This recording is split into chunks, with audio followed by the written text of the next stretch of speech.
चारित्र्याच्या संशयावरून पत्नीची हत्या करणारा आरोपी पोलिसांच्या ताब्यात. संशयित पतीला सुरगाणा पोलिसांकडून गुजरातमध्ये अटक. सुरगाणा तालुक्यातील मोठा माळ येथे गुरुवार दिनांक 19 सप्टेंबर रोजी पतीने पत्नीच्या चारित्र्यावर संशय घेत तिची हत्या केल्याची घटना समोर आली होती. या प्रकरणातील संशयित आरोपी हत्येनंतर फरार झाला होता. शनिवारी दिनांक 21 सप्टेंबर रोजी संशयित आरोपी सीताराम दामू राऊत यास कोटमदर गुजरात येथून सुरगाणा पोलिसांनी ताब्यात घेतले. आरोपीस रविवारी दिनांक 22 सप्टेंबर रोजी दिंडोरी न्यायालयात हजर करण्यात येणार असल्याची माहिती सुरगाणा पोलीस ठाण्याचे पोलीस निरीक्षक राहुल मोरे यांनी दिली आहे. सुरगाणा पोलिसांनी दिलेल्या माहितीनुसार मयत झालेल्या मुलीची आई उर्मिला मनसू गावित राहणार मोठा माळ तालुका सुरगाणा हिने दिलेल्या फिर्यादीवरून सुरगाणा तालुक्यातील मोठा माळ येथे गुरुवार दिनांक 19 सप्टेंबर रोजी रात्री संशयित सीताराम दामू राऊत याने पत्नी कला राऊत हिच्या चारित्र्याच्या संशयावरून राहत्या घरी लोखंडी पावडीने मानेवर वार करत खून केल्याची तक्रार नोंदवली होती.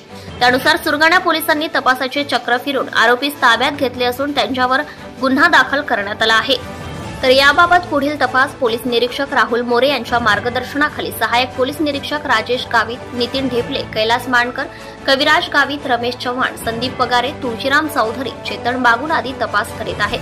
मराठी केसरी न्यूज साठी प्रतिनिधी Wajid Shaikh, Surgana. Subscribe now and press the bell icon. Never miss an update.